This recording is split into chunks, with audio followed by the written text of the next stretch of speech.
Hey, what's up, folks? Welcome to another Wednesday night live stream right here on Texas football. I am lifetime Longhorn Rod Davis, joined by fellow lifetime Longhorn CJ Vogel. You can always obviously hit up CJ Vogel via Twitter, man. The man is active. Matter of fact, he got some tweets out there today that I want to hit. Let me know if I get it right, man. Is it CJ Vogel _OTF? That's right, on the dot. Oh, I knew it. I'm on there a lot, looking at my man CJ's tweets. I want to get into some of your research. You did a little deep dive on the opposing quarterbacks, or at least the quarterbacks that Texas is going to play quarterbacks in the SEC. I want to get into that a little bit. Really good stuff. So go check out my man CJ via Twitter. I'm at Rod Davis in the Twitterverse if you want to follow me, but I'm not as active as my CJ. I'll give you that. CJ is a great follow on Twitter if you're a Longhorn fan. Must follow, as a matter of fact. Okay, so we'll get to that. Also, I did some research. On havoc rates. Been talking about havoc plays. Havoc plays, just splash plays on defense. Sacks, tackles for loss, interceptions, PBUs, getting your hands on the football, forced fumbles, fumble recoveries. I did some research on havoc plays and havoc players on the Texas football team. We'll talk about who the best havoc players are and who are the best havoc rate defenses that Texas will play coming up in the SEC, or at least next season on their schedule. Thank you guys for joining us. Appreciate all the love. Can't do this without you guys. We appreciate you helping us build this own Texas football community. Oh, Mark from Okinawa, Japan. Oh, wow. Yeah. Worldwide, Rod. Worldwide. Hey, like Mr. Worldwide? You mean like Pitbull, like Mr. Worldwide? Matter of fact, we can start there. Yeah, how about it? That's a good segue. Yeah, right? Why not just start there? So there was a lot of a mystery surrounding who was going to be the internationally known global star that Texas was going to have featured performing at their SEC celebration coming up later this month. Well, now we know the official is official. It's going to be Pitbull, y'all. That's right. Mr. Worldwide is going to be performing. Now, I'll ask you, CJ, because you're younger than me. So you want to know, are you excited about the Pitbull performance, or are you going to go see Pitbull?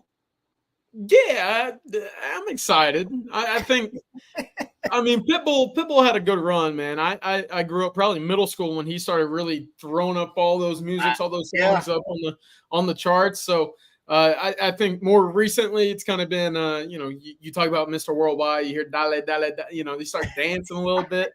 I think folks get excited for him coming to town a little bit more so for the music than what he has been known for over the last few years. But no, I think it'll be exciting. It should draw a great crowd. Credit to Chris Del Conte. Listen, the Texas environment, whether it be the Austin city limits or Bevo Boulevard, or now the SEC kind of commencement ceremony, the celebration, they do a tremendous job of making it a family event, something that you want to get out there, spend all day for it. We'll be out there. We'll have a table set up at some point on the lawn somewhere, so come see us there as well. But no, I think it's a great attraction. It's a big name, Mr. Worldwide. How could you not be a fan of it? Yeah, no doubt. I'm not cool enough to know when Pitbull was in his prime. I was a huge Pitbull fan, but I know Pitbull was popping. At one point, Pitbull was everywhere. You couldn't miss him. He was all over the damn place. So Texas bringing Pitbull to the festivities for their SEC celebration. Yeah, I figured it'd be somebody family friendly. I knew it wasn't going to be somebody. I knew it wasn't going to be Megan Thee Stallion or somebody like that. So I figured family friendly. Pitbull is family friendly, and he was just at the Mood not too long ago. I think in February. He and Enrique Iglesias and Ricky Martin, they made a stop there for their trilogy tour at the Moody Center. What a group!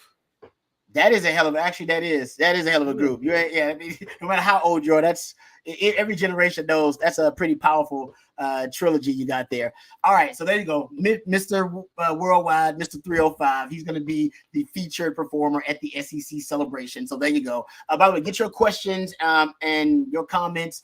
Get them out there. We'll answer as many questions as we can. Really appreciate you guys always participating in the show. So get those out there. But I got a couple of topics I want to bring up, and one of them is we'll get to recruiting too, because I know it's a big recruiting weekend. So I know I didn't mention it, but I'll get CJ's thoughts, pick his brain about recruiting, or get your questions in. But CJ, one of the things I saw, and like I said, I gave you props initially on Twitter, because I saw you do some deep dive research, and I know you like me like to go rabbit holing. That's why I like you're a great follow on Twitter. Yeah. I'm gonna go down the rabbit hole. If I'm gonna research a topic, I'm not just going to the surface level. We're going deep down. We're going down the rabbit hole there, and you did it. We were talking about this on one of our live streams about the opposing quarterbacks that Texas is gonna play. Obviously, Carson Beck is by far and away the best quarterback Texas is going to play on the best team that Texas is going to play. But then after that, it was really more kind of a mystery, a debate about who's the second best quarterback Texas is going to play. And then in that discussion, you basically came to the conclusion, listen, Texas, the quarterbacks that they do play, they don't have a lot of experience, these quarterbacks that Texas has coming up on the schedule. And that could be a real big advantage for Texas coming up this season. Yeah, absolutely, Rod. I mean, I think you and I are cut from the same cloth. Whenever we dive down the hole, we go, share a rabbit with Bugs Bunny and kind of see what we can uncover a little bit when we go down these rabbit holes. But no, it's fun, especially at this point in the year, right? Everybody's kind of getting excited. The team's back on campus, and you start getting to, kind of peel back some of the curtains of what's to come. And I think that's the most exciting part of kind of this part of the offseason. Clearly, we're waiting to see what this team will look like. Some of the returns coming out. Can we, field a team similar to last year? But more so than that, with the roster releases and kind of the schedule release a day ago, and we get to see when Texas is playing when, on what channel, at what time. Well, we also get to know who's going to be the opposing quarterbacks. And that's interesting to me. And right now, you look at it. I know Texas gets to play Michigan. They get to play the presumed number one team in the country, Georgia. Aside from that, you get Arkansas, you get Texas A&M back. It's not the craziest schedule. And we've talked about this at length. Texas kind of got thrown a softball, right? It's not the toughest schedule by SEC standards. And so you start looking into it. Why is it not that tough? Is it a lot of first-year head coaches? Well, you play 4. Well, what about the quarterbacks? Can they kind of make up for it? Because we've seen the Big 12, they kind of cycle through some big-time, arms, whether they're NFL caliber guys or not. Those guys put up numbers in the Big 12. Well, Texas plays 8 brand new first-year starting quarterbacks for that program. So that's pretty favorable. Yeah. And so the 4 that really kind of stood out to me are obviously Carson Beck.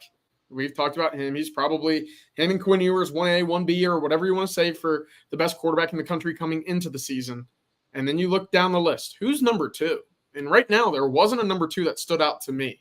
I look at Graham Mertz and his 43 starts over Wisconsin and his time at Florida, and I think, okay, maybe, right? He had 20 touchdowns, 3 interceptions a year ago, completed 73% of his passes. But he's completing, or his passes that he was completing were at less than 7 yards down the field. So how much of a threat will he really be? Is he just a guy that controls the cards? He's a game manager kind of quarterback. Can he really take over a ball game? That's my question with Graham Mertz. Yeah. And then you go even further. I think Connor Wakeman's a very talented quarterback. When fully healthy, I think he's a top 5 quarterback in the SEC. But that's the question. When is he ever fully healthy? Right? He's been dinged up. He only played 4 games a year ago. After the first quarter and the 4th game, he was done for the year. And it's been a recurring theme for his time at College Station. Will that offensive line be any better for the Aggies this year? I don't know. I don't think anybody else knows, because that's, again, A&M's kind of biggest Achilles heel coming into 2024. Of course, aside from that, I think I actually threw I didn't respect Blake Shapen enough, actually. Now that he's at Mississippi State, I'll be eager to see how much he'll be able to kind of develop in that air raid, run and gun kind of offense that Jeff Lebby likes to run. But at the same time, there's just a lot of unknowns with this quarterback room that Texas will be facing in 2024. Is Jackson Arnold the guy? Is Brock Vandagriff a guy? Both at 5 stars coming in, but you just don't know. So it's nice if you're a Texas fan, because, again, Alex Orji at Michigan, we know the style that they'll play, but it's not because of the quarterback that you go into that game fearing a team or looking at a way that they'll beat you, which is, again, a sigh of relief if you're a Texas fan. It's interesting that I wonder how many 4 or 5-star quarterbacks are going to end up playing then, because, right, I mean, you just brought up 2 of them. Then Carson Beck also in that 5-star category as well. So guys with a really high upside. Upside is tremendous, but there are a lot of factors around them that have to be successful, I think, in order for them to be successful. Connor Wakeman, I think, is the number 1 example. You talked about the offensive line with A&M and a new offense. New offense too with Colin Klein coming in. That's really interesting. Good stuff there. Go check out that tweet from CJ because he goes into a nice breakdown about the quarterback ticks in the face. And here's a great question from Daniel. Thank you guys for the questions. Keep them coming. We'll try to answer as many as we can before we get out of here. Daniel says, did we face better QBs last year than we will this year? Man, if you would include Penix, if you want to include the bowl game too. I'll say no. I'll say no to that. You include the bowl game maybe, but I don't know about that. Yeah, listen, well, that number of 5-star quarterbacks that you might be playing in 2024 is up to 4, right? I mean, Brock Vandagriff at Kentucky, Jackson Arnold, Connor Wakeman. I mean, they're talented kids. You just haven't seen them on the field, so you don't quite know what they'll do. Last year, I think Texas coming into the season, you started looking around. All right, you got Milroe to start. Got to play, a 6th-year, 5th-year Dylan Gabriel in Dallas. Then later on, you finish it up with a number 12 or 14 pick in the NFL draft with Michael Penix. That's a pretty good trio right now. And right now, looking at who the 3 best quarterbacks are in the Texas list, sure, these guys can develop and improve their stock whenever you look back at. But right now, I'm not sure if this 2024 crop of quarterbacks that Texas will face will be better than what we saw a year ago, which twofold, right? One, secondary is better. So it's almost like, dang, I wish we would have had them last year, right? But at the same time, hey, the secondary is better. You're not playing against talented quarterbacks. That tends to lead to good things. Yep, and you did face how many backups last year? You ended up hitting 3 backups. Yeah, and then I know a lot of scouts or a lot of analysts are high on quarterbacks like Donovan Smith. We'll see what Will Howard does at Ohio State. Will spill the pill or Will the thrill Howard? We'll see what he brings to the table. He might have so much talent around him. Great play caller and Chip Kelly too. That we might see him shine and be the best version of himself. But that's a good question, Dan. It's a really good question to ponder. I don't know if we truly know the answer yet. But that's a good one since we're talking about the quarterback Texas is going to face on the schedule. Okay, I got a question here. Actually, and it'll lead to answering one of the questions here in the chat. But I saw I think it was an interview with Paul Feinbaum, and Brad Crawford was on it from 247. I think you know him, obviously. He does great work for 247. And he was being asked by Paul Feinbaum, hey, give me a prediction. And he said, Texas is my preseason favorite. And then he said, I think that game, Georgia at Texas, is going to be kind of the precursor to the next SEC rivalry. And when he asked him to give him a prediction on the game, he said, I'll take Texas in that game. I'm not going to pat myself on the back, but I made a prediction several times on this live stream and on others. And I've said, Texas is going to play Georgia 4 to 5 times in the next 2 years. Now, we know they're going to play them twice in the regular season. Yeah. I think they're going to play them in the SEC title game multiple times. And I think there's a chance they can see each other in the college football playoff too. And if I'm right, then that's how his prediction will come to fruition. Right. Is that if Texas and Georgia become the new it rivalry, if they basically meet each other just a ridiculous number of times in a short time span, say they end up meeting 5-6 times in 3 years in different situations, regular season, SEC title game, and postseason. And I don't know how long the rivalry would last. I'm not saying it's going to be a long-standing rivalry. They're going to start a new rivalry. But in terms of an it rivalry, just for the time being, and we see it happen all the time. You see how it happened with, Clemson and Alabama. It happens all the time, like different rivalries at different times. I think that could be like a new SEC it rivalry, Texas and Georgia. Because honestly, a lot of people are predicting they're going to face off in the SEC title game this year. They're going to face off in the regular season. And like I said, who knows? They make a run in the college football playoff. You could see them meet 3 times in a season. That was my wacky prediction, by the way. So what are your thoughts? First of all, let's talk Georgia a little bit. Early on, you reserve the right to change your mind. All right? You can change it. Don't hold us to this. You know what I mean? 4 months from now, oh, Robbie, you made that prediction. Nope. When I'm ready to make my Black Stradamus prediction, I will let y'all know, like, hey, this is it. Stone cold lead pipe lock. Boom. Book it. All right. Right now, we're just hypothesizing, theorizing, discussing. What are your thoughts about Texas, Georgia? Because my man Brad Crawford said he's picking Texas in that matchup. How are you feeling about that early on? Are you leaning Texas right now? Are you leaning Georgia early on in that matchup? Oh man, way too early, I should say. In predicting it's tough. It's tough. It's tough because, and I say this because the trenches, we know Texas has a good offensive line, right? That's their strength. I think they did tremendous work to get depth and experience on the defensive side of the line, but I wouldn't say it's going to be the talent that puts them over the edge on that side, where defensively for Georgia, because they've been recruiting and developing their high 4-stars and their 5-stars over the last couple of years, I think they're going to have the edge there. That's not to say Texas won't have a talented group. They will. It's just I think there's going to be a little bit of an edge there, especially on the interior defensive line. And I think that's where they're going to have the edge. Texas is going to try to run the football. They will try to run the football against everybody that they play. That's Sarkisian's offense. Yep. As a result, it'll open up things down the field. But then you start comparing where the big-time talent is. And I like Quinn Ewers. I like Carson Beck. I think that's a wash. With the spread right now from Vegas being Vegas as a 1.5 favorite on the road this far out, I can agree with that. Georgia's the number 1 team coming into the season. They're going to come in hungry as this year, just as Texas was, because they did not make it to the mountaintop. They came so close to playing for a national championship. Well, Georgia was sitting on the outside of that 4-team playoff, right? They didn't make the playoff with just 1 loss. They lost a heartbreaker in the SEC championship, and that ended their entire season.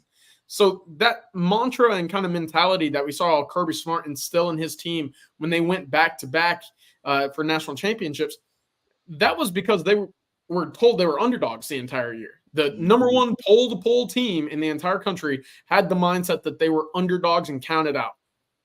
Well, in the sense that they actually were counted out a year ago, I'm eager to see how much fire that puts in them this year. Georgia's going to have a lot of offensive weapons this year, and I think that's something that they haven't necessarily always had. They've had talented guys. You look at George Pickens, Brock Bauer, Ladd McConkey. Those are all really talented guys. I don't think they've had anywhere as much as experience that they'll have and depth that they'll have at the wide receivers and running back room this year. Of course, Trevor Etienne comes in from Florida. He'll be their number 1 running back.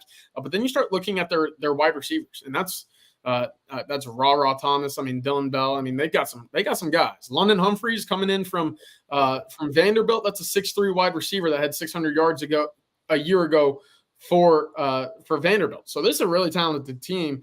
Dominic Lovett. I mean, listen. They can go, head-to-head with just about anybody at the wide receiver spot, which is something I didn't think that they could do a few years ago. So I'm okay with it, Rod. If Georgia's the favorite for that game, I'm okay with it for now. Now, we'll see what happens when Texas goes up to Ann Arbor. Will they be able to play that smash mouth defense to stop the run? What does the secondary look like? And can they get pressure on the quarterback? That's going to be the biggest question mark and something that I hone in on there, of course, because I think that offense will be able to score with anybody. But for now, I'm perfectly okay with it. No, it is. Right now, I'll admit I'm leaning Georgia, but by game time, Rod B, I'll do enough research to convince myself that Texas is going to win that damn game. But right now, I'm leaning Georgia. But I'll say this, because I remember the Peter Burns. I'll make sure I get the quote from him. He works for the SEC Network. Man, after the Texas spring game, I keep this quote because I was blown away by it. When he said, quote, "I was just down in Austin and I handled their spring football game, and it looks every bit like the way Georgia looked in 2021 and 2022 and 2023. And I thought to myself, since 2021, Georgia is 42-2. So, what I mean? And so since 2020, they're 50-4. And I want to say 3 of those 4 losses were Nick Saban. So if Peter Burns saying Texas looks like Georgia, 21, 22, 23, then, it's very possible that Texas-Georgia rivalry could end up being sparked up, because if that's the case, then they're definitely going to end up meeting each other in the SEC title game, potentially even in the college football playoffs. So, but yeah. All right.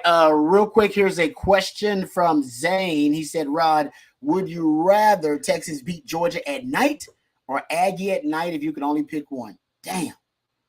That's only pick one of those. Wow. Okay, you know what?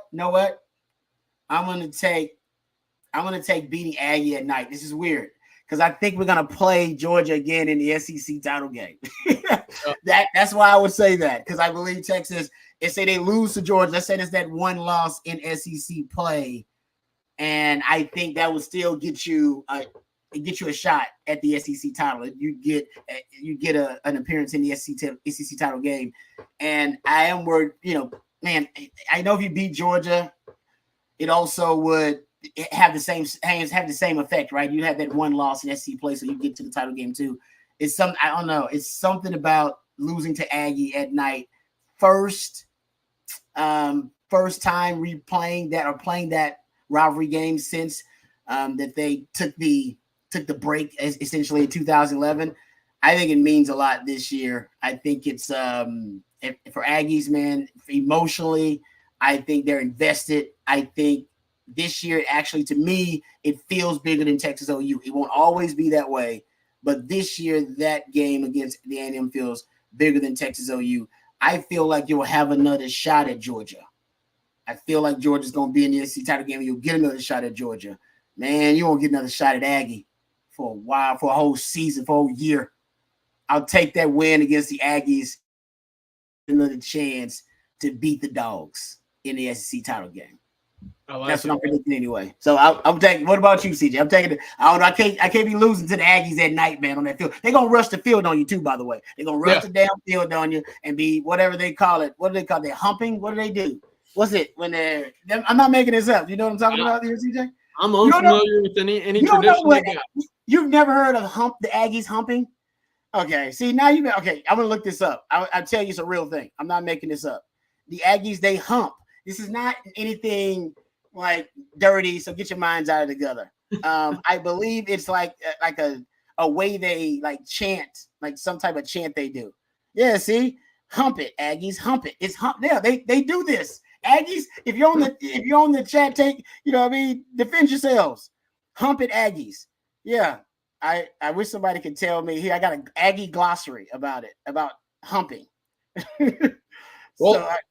Regardless, I'm taking that win over Texas A&M first and foremost. That has to be the case for Texas, especially year one in the Mike Elko era. You kind of slow down their momentum. You understand that rivalry is back and it picked up just where it left off with a Texas win. You can push that for a year. You can help yourself going into 26 and 27, where it will all be basically Texas and Texas A&M in the state as well. Everybody knows Georgia's good. You lose to them, it's no shame. It was very similar to rolling the dice with Alabama a year ago. So that to me is a much larger must win for the Longhorns than Georgia at home. So give me that last week victory on the road in College Station there.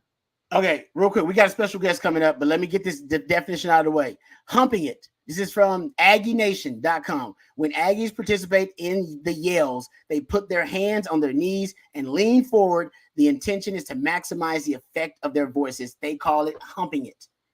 Boom.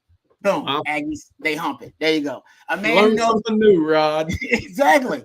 A man who knows all about Aggies humping it because he played on the 40 acres. He is a lifetime Longhorn and a good friend of mine as well. My man BJ Johnson is joining us right now on the On Texas Football Live Stream. BJ, what's up, man? What's the deal? Hey, man, my ex-girlfriend was an Aggie. So I know a lot about Aggie humping. Oh, see? That's right. Yeah.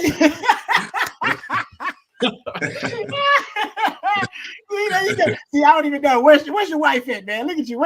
You must be alone. She upstairs. She upstairs. Okay. She upstairs. Wife must not be nowhere around. BJ, this is my man CJ Vogel joining us as well. I played with BJ Johnson back in the day, man. So having BJ on, this is a pleasure. BJ, first of all, let's get the business out of the way.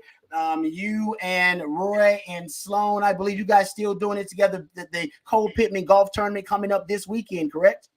Yeah, well, technically, me and Sloan and Roy just shows up. So sounds about right. Yeah. So we do that along with our Texas Premier Football Camp that we'll be doing tomorrow at Whitaker Fields. They done revamped Whitaker Fields. Oh yeah, it's a gym house. Put about $20 million into it. So we got the football camp for the next 2 days, and then we'll have the Cold Peak Golf Tournament on Saturday, man. And just having all the ex-guys just be in town and, just enjoy life, man. And life is short, so we like to celebrate the guys that we've lost, right? And then obviously it started with Cole when we were in school, but, we've lost a number of guys over the years. So we just like to get everybody together, man, and just continue to celebrate everybody and celebrate Bleeding Orange. Ain't no doubt, man. And the fandom here, the family, man, they're happy to have you on. Everybody's really excited. Let me ask you just real quick. the folks who want to get involved, whether that be obviously going to the golf tournament or trying to obviously help out, donate, do what they can. How can they help out? Can you give the folks a place where they can go and find out more information about the Cole Pittman Golf Tournament, also about you guys' football camp as well? Yeah, so you can go to hornsgivingback.com. We have the golf tournament on there and the football camp. You can donate, sponsor a kid on there. We do host a free camp, right? And so all the donations and sponsors that we get are very beneficial because everything else just comes out of our pocket. We do none of this for the enjoyment of money. We just do the enjoyment of giving back to the community that gave to us so much when we were in school. We probably have about 600 kids signed up for tomorrow and Friday. So Wow. It's going to be hectic and hot, right?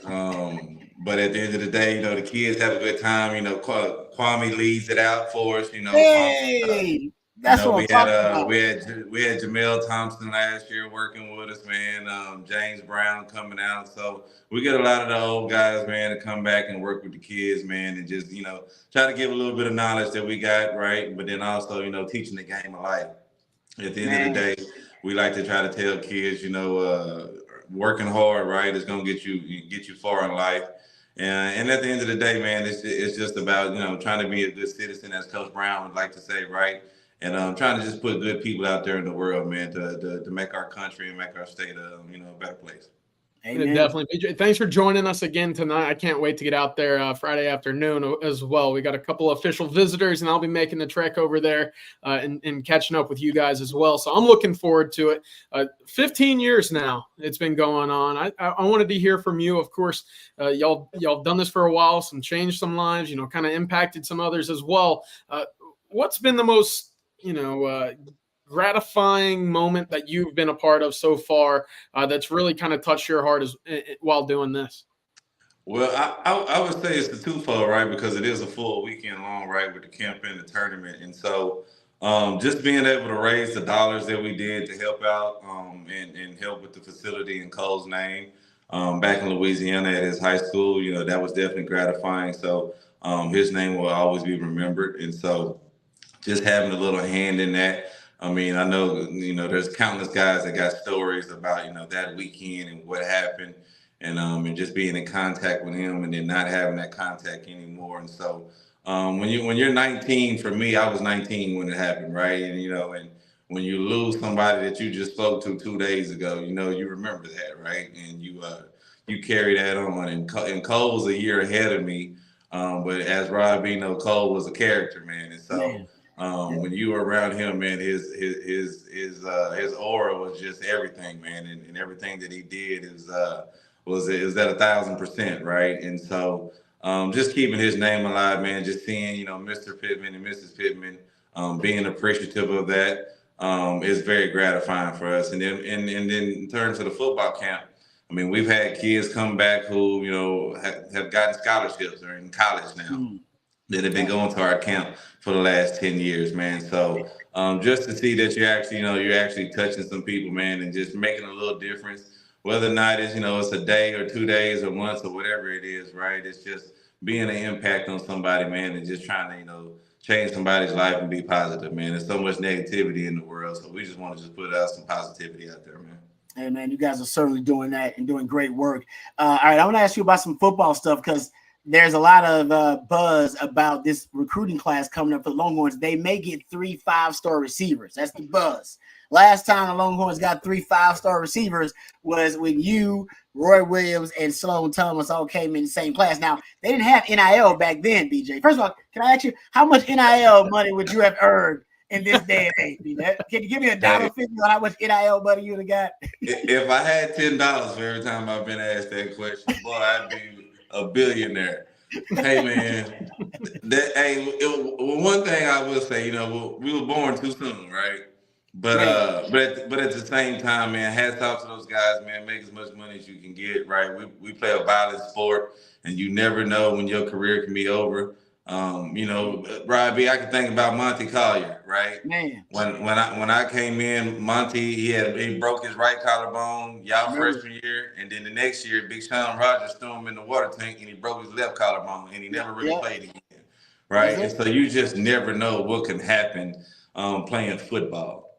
And so for them to be able to have something that can at least help them if they don't get to the league, or they at least being able to put some money in their pocket, because at the end of the day, it's a job, man. I don't know, everybody says scholarship, man, whatever. Them coaches can give a damn about them grades. They want to make sure you're on that field, because you know what, you being a grade A student don't get them paid. You producing on that field gets them paid. And so at the end of the day, man, it's a business, and we've always known it's a business, and just NIL is just showing you that it actually is a business. And so as long as they handle it accordingly, man, the last thing you want to do is see these kids, make absorbent amounts of money, and then they don't know what they're doing with it, and then they end up in tax trouble and issues like that, So at the end of the day, man, as long as they're giving the right guidance, man, and they're helping these kids, and just to see now that the schools can actually pay them, so where you still can get some of that under the table stuff out of there, I think that's positive. Because with Texas having one of the largest endowments in the country, you can't tell me it ain't a kid we can't go get. Hey, that's real. But but I want to ask you, how did Texas get 3 5-star receivers before NIL, before all that? How the hell did y'all all agree?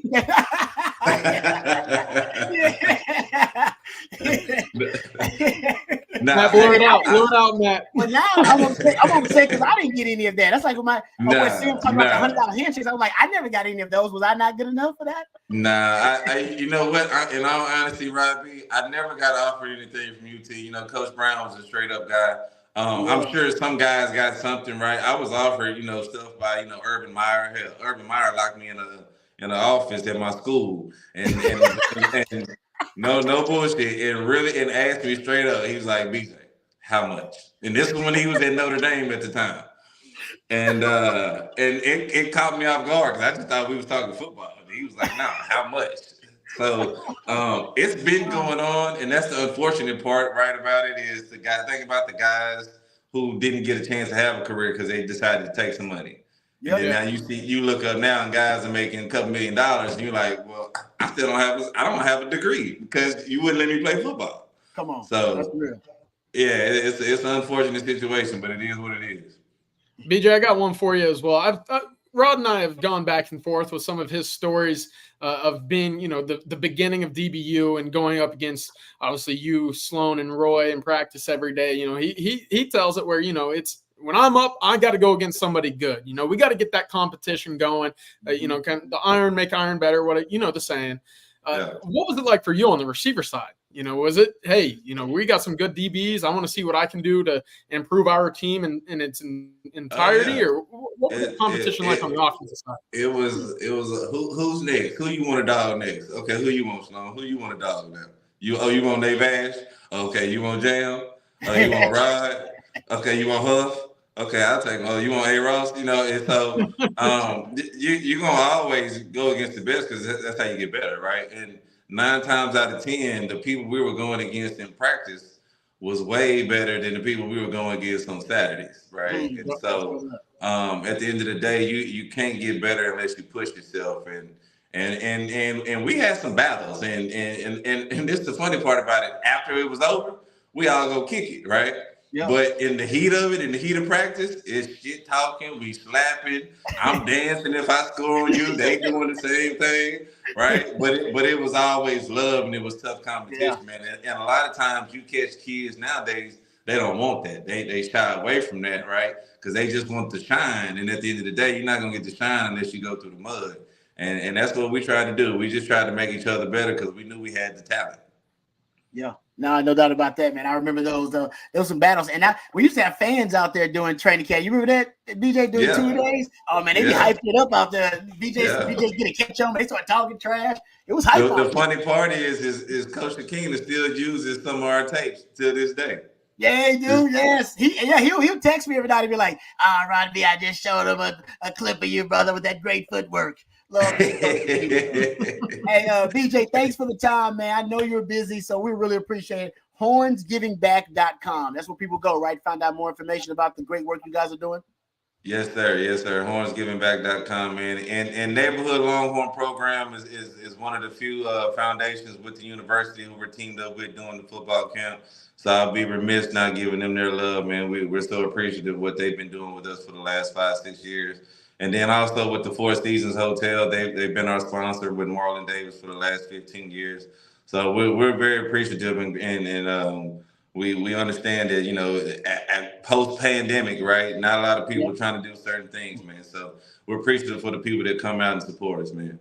Hey, man, thank you so much. The Longhorn community here, really excited about having you on, BJ. Keep up the great work, man, and good to talk to you, brother. Hey, love you, man. Appreciate you, man. Y'all have a good one. Thanks, BJ. Brother. See you this weekend. Lifetime Longhorn BJ Johnson. He's got great stories. I didn't know if he was gonna tell that Urban Meyer story, but he told it. All right. Before we got another very special guest coming up, guys. Very special guest. So thank you to I think my man Bobby Burton set that up. Jerry and those guys, even though they're not on with us, they working hard for you. But first, let's thank our sponsor before we bring in our next guest. We got to thank Andy Ludicky. If you're looking to diversify, you may be someone like me that has their hands in a lot of multiple businesses. Well, Andy can help you diversify by finding you businesses that will fit your time allotment and financial goals. Call him or email him to learn more about what he's got. It's a really cool process. You can email him at andy@myperfectfranchise.net or give him a call at 404-973-9901. That's Andy@myperfectfranchise.net. Thank you very much to Andy Ludicky and his team. All right, CJ, I guess someone said Rod had to get BJ off air before he says something out of pocket story. Yeah, I know. I mean, BJ's like that, man. You never know what BJ's going to bring to the table. It is always entertaining, though. Always entertaining. That was great. No, I loved it. Yeah. All right, CJ, I'll let you introduce our next guest here coming up because it's more in your realm. You probably got a chance to actually see this young man, get eyes on him. I'm excited about this conversation too. Yeah, you folks should be familiar with this name. It's been all over the media boards, whether it be social media or Twitter. But welcome the newest member of the 2025 Texas recruiting class, Caleb Chester, cornerback out of Fort Bend Marshall. Caleb, how's it going? Good. Oh, I appreciate you joining us this evening. First and foremost, I mean, take us through. I mean, what was that moment like when you committed? Take us through that moment with you. It was great. It was like, me and my parents, we talked the night before my meeting. So on Saturday night, we was just having a family discussion, and I was gonna make my decision.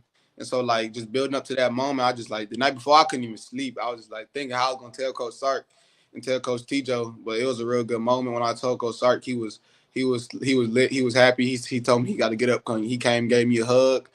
Got Coach Tijo in there. He was too happy. He hit me like 10 times. I'm like, hey, punching me up. You're like, Coach, I thought this was supposed to be a celebration. I'm getting hit.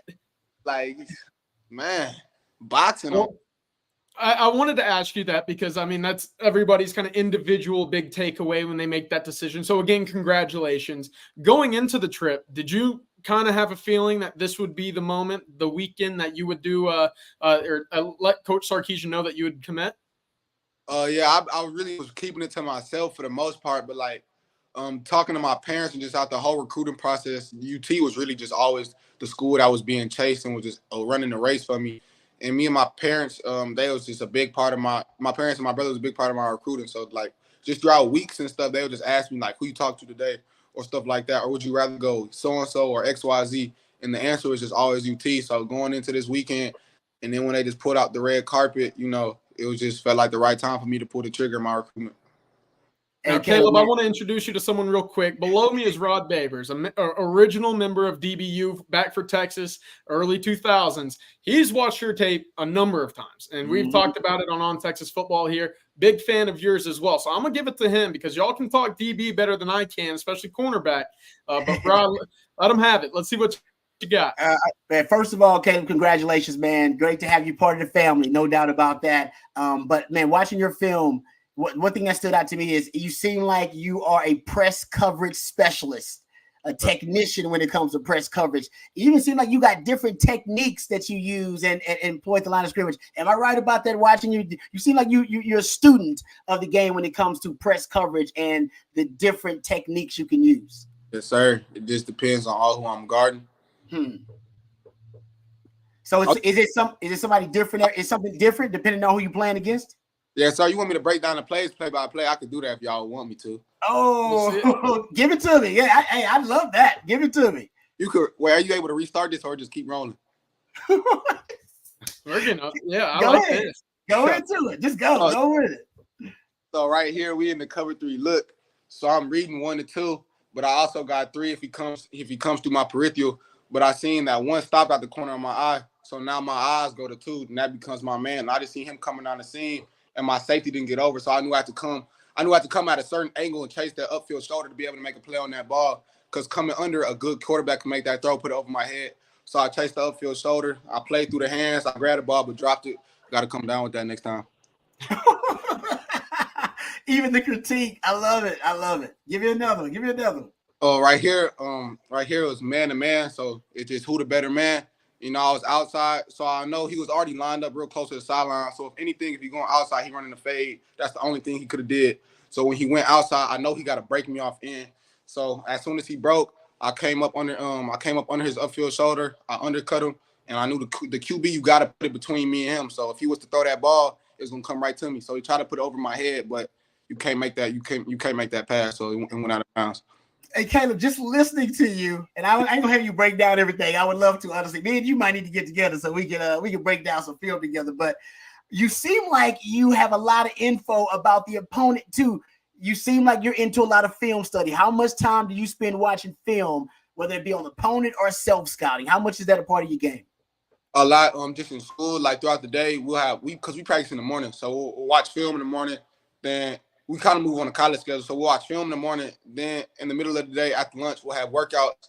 And watch film during workouts. And after workouts, we have walkthroughs. And after walkthroughs, we watch film too. And our coaches always emphasizes like film study, like it's like kind of going into a test. Like if you don't study, you go into a test not knowing nothing, you're not gonna do good. So on my own time when I get home, I watch film with my brother. I'll break down film, so I watch it quite often. Now, Caleb, I got to ask you this because now that you're in the fold, you know you're gonna have to put on a recruiting hat at some time, right? You know, some guys on the recruiting, class already recruiting you a little bit. Obviously, the staff was as well. But now that you're a part of the Texas class, who are you going to be a part of and trying to lure into Austin and the University of Texas? I'll probably say my guy, Cade Phillips, safety. I'll probably say my dude, Michael Fasusi, O-line. My guy, Kalik Lockett, receiver. And then some dudes on my own squad. Yep. Isaiah Williams, top safety in the country. Noriel Dominguez, top linebacker in the country. So guys like that. I got to ask you, what's going on at Fort Bend Marshall? All of these defensive stars, I mean, what's that room like for you guys in terms of kind of building each other up and competing day in and day out against one another? I mean, looking at the roster, y'all are tremendous defensively. Yes, sir. We really talk about it every day. Our DB coach got one of the best resumes in all of high school football, you know, so he really the mastermind behind all of it. He one of the smartest people I know. He puts us in a right spot to make plays and just always make sure we know our assignment, where our leverage is, and just doing our job. So, and then when you playing with guys like that, it makes everything a lot easier because you know they're going to do their job and you know you're going to do your job. So it's like when it all comes together as one, it's just impossible to just throw anything on the secondary like that. Hey, Caleb, what's your DB coach name? What's his name? Toyus Rainey. Okay. All right. I'm from H-Town, man. So I went to Houston Lamar, so I'm always looking for young, great coaches. But I want to ask you this: down in Houston, we know some great football programs down there. You're a part of one yourself. What's the best wide receiver you're going up against in H-Town? I'll probably say Xavier Scoron, Arizona State commit. Okay. All right. We'll leave the DBs down to Houston. Us wide receivers and playmakers up in Dallas. I'm from Dallas, Caleb, so we're gonna have this back and forth here a little bit. But no, it's good for Texas to get back involved in Houston a little bit. Obviously, we've talked about the DFW success there in past cycles, but for you, Caleb, how important was the University of Texas coming into your recruitment? What did that kind of name, that program, just kind of the overall message of Texas did you have before recruiting started really to pick up? It was huge. It was huge to me. Like a program like UT is crazy on and off the field because guys, if you play football at UT, that's just a huge thing. You could be the third guy on the depth chart and still have a draft stock, and then off the field. Going into life with a UT degree is everything, the networking and stuff like that. So it means a lot. That meant a lot too. Hey, Caleb, what's your height and weight right now currently? What you want your ideal weight to be when you get to college? 6'2", 175, but I want to play at like 190, 185. Ooh, that's nice. I like that. That is nice. A little length out there. Yeah, Caleb, I got to ask you this because it went viral again this weekend, but the entrance to Moncrief, whenever y'all got there, they had all the cars, the Lamborghinis. Some folks liked it, some folks didn't, but I got to get a reaction from you because that's all that matters. What did you think of all the cars out front? Yeah, when we was coming down the street, I'm just hearing, bah, bah, bah, bah. I'm like, what is that noise? And then we pull up, first thing I see, Coach Sark, he got this black Urus, it's just Lambo truck. That's the first thing I seen. I'm like, dang. And then it went Corvette, another Lambo. It was just Lambos all over the place. They had a long red carpet. They had the whole staff outside the door, just everybody screaming your name when you walk in. It was crazy. I almost felt like you was getting drafted. Yeah. Who was your host on your visit? Malik. Yeah, that was good. I like that. Yeah, that. Well, that's good stuff. Rod, I got one last one for you, Caleb. When you look at your game and you go into your senior year this year, what's the next step in your game? Whether it be, more technical up front, physicality coming up for tackles, anything that you want to improve on going into your senior season? Yeah, so I'll probably say tackling. I want to come down this year. I want to come down, kind of like set that edge a little bit better. I had a few flaws on that last season. Just coming down, kind of laying that boom, just kind of like making that mark, making the running backs and just setting that edge. Make them scared to come my way type thing. Yeah.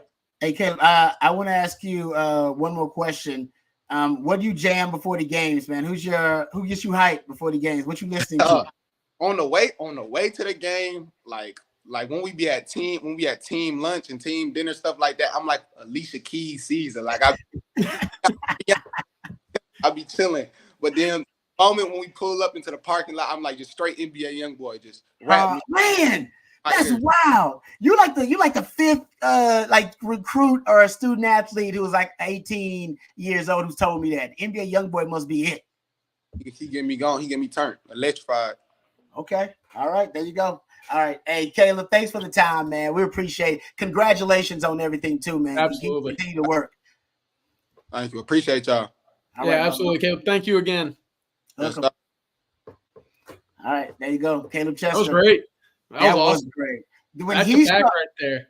When this dude started breaking down his film, ladies and gentlemen, listen to that.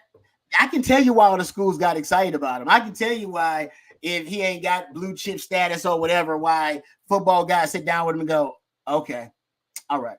It don't take long to know he's right. I thought you were about to pass out. He goes, let me break down the film. I looked at your face. I was like, bro, he was gonna break down he was gonna do the whole highlight reel. He was gonna do he would have stayed there and done the whole thing. I don't know how long it is, Matthew, but I think he was gonna do every play. He's like, yeah, on this play, I was in cover 3. And by the way, first of all, ladies and gentlemen, this dude basically a play, and I'm not picking on anybody. Basically the same situation that Terrence Brooks got beat on in the spring game by the Arch Manning touchdown, opened up the game. That's what he was describing defending. It wasn't exactly the same, but the same key by the corner. I got to read. No, I'm reading number 2. All right, I read number 2, and if number 2 continues vertical, he's gonna take me vertical.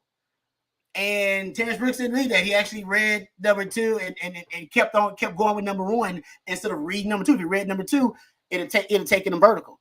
That's your key in cover 3. That guy's a junior in high school. He's like, all right, you know what? I got to read number 2. It took me. I went to the upfield shoulder to secure it, and I should have had the pick. And then when he broke down the bump and run rep, where he said, when he was like, I knew that if he went outside, because he was so far outside anyway, that if he went outside, that he was going to end up just running a fade. By the way, I would have, and I started to critique him, and then I said I would have critiqued him. You should get inside then. Like, why? If he's gonna run the fade, just run his butt right into the sideline. Yep, you gotta run him right into the sideline. But I like it. It's easy to see why you like his game. Yeah, I do. I love his game. Even watching him, I was a big fan of his game. Now talking to him, now I'm a big fan of his football brain in his game. Yeah, no, my favorite thing that we've seen so far, having talked to a couple of the defensive back commits, Rod, and your face lit up tonight the way that we saw it with Santana Wilson as well. It's guys who understand the game of football behind the scenes, whether it be in film, whether it be in self-evaluation, or just with the coaches kind of understanding, coverages, obviously, but more than that, technically and alignment as well. So I think that's a recurring theme that we're seeing so far with Texas and the cornerback recruitment, as well as you go back into the 2024 class too. So that's encouraging. Of course, that then you come into college with a leg up, and it speeds up the process of getting on the field too. And he said he was 6'2". How much did he say he weighed, CJ? About $175, I think. He said he want to get up to 190. Dude, he's so long and rangy. He is, man. He's a long kid.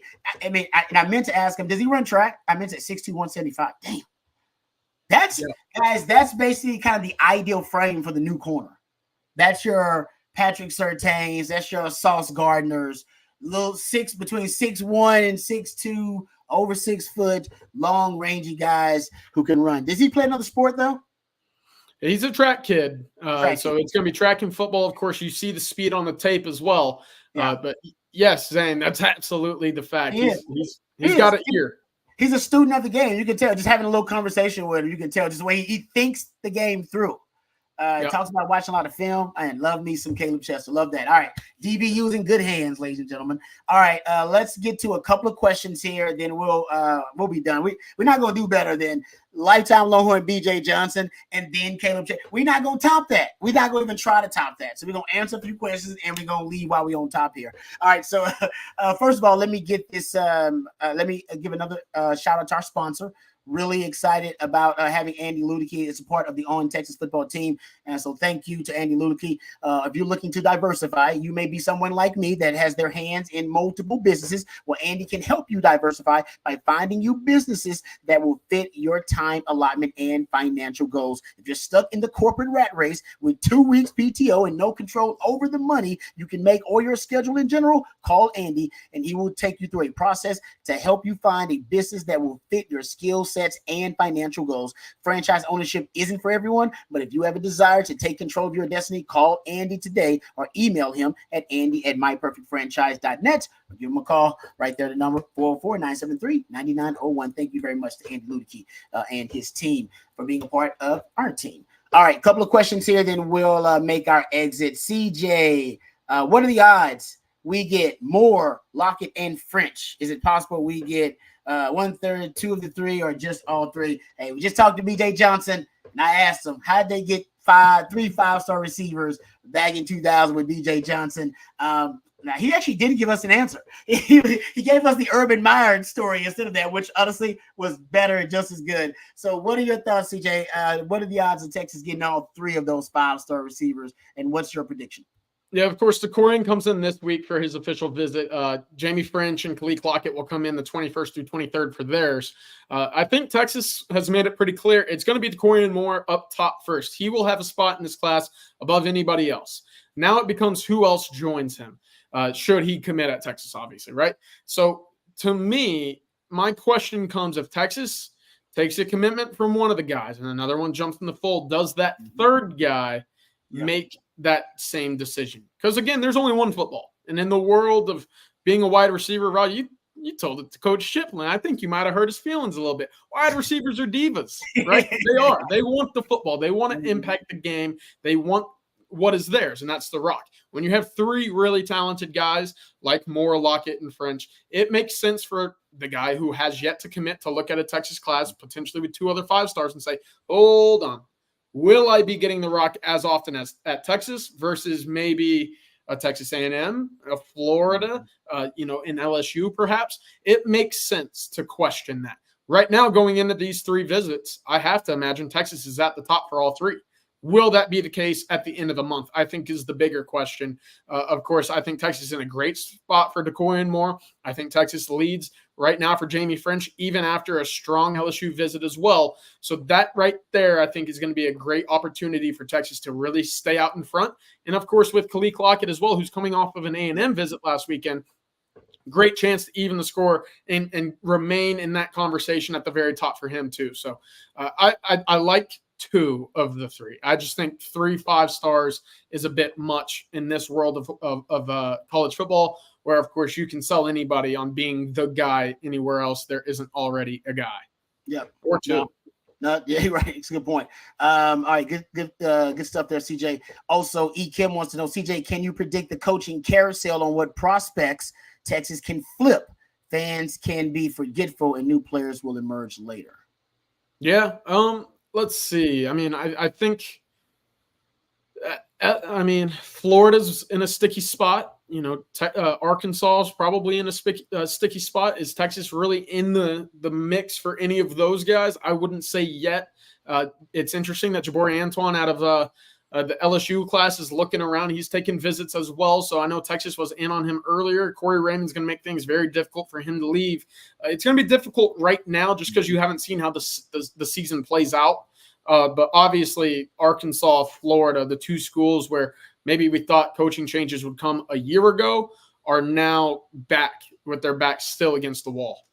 Yeah, it's good stuff. Last one here from Daniel. If Vince and Colt, top 2 Texas QBs, what would Quinn have to do to jump them on the list?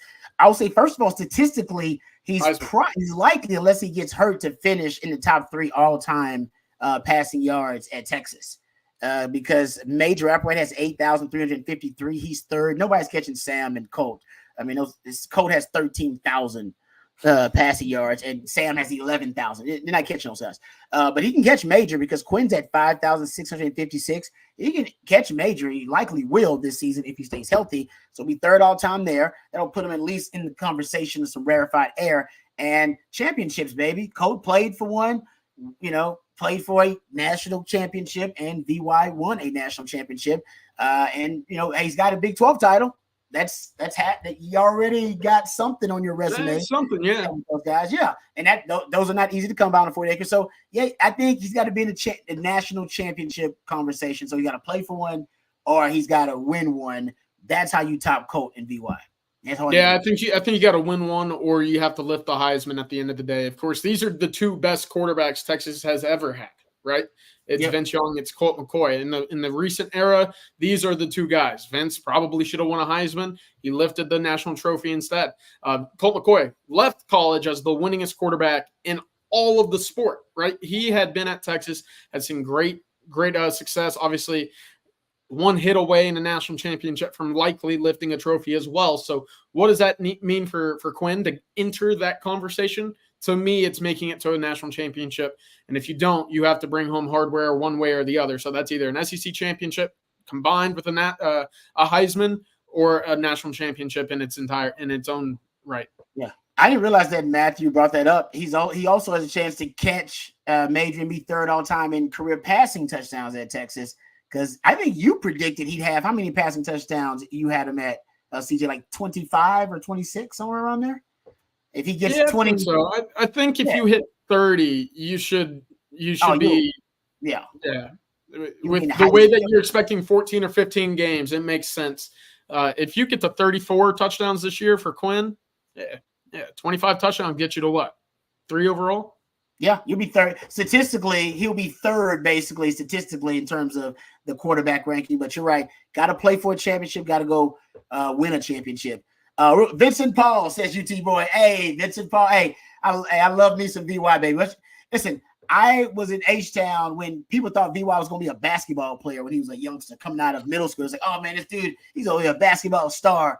And yeah, little they know, ended up being a football star. It's been folklore and legend about VY for a long time, even going back to his high school days. Aloha Traveler, thank you very much for the super chat. Thank you very much, super chat, for the super chat, UT boy. We appreciate that. Aloha Traveler says, aloha. Regarding Moore, it seems he's a day one starter, especially coming to the program in the spring.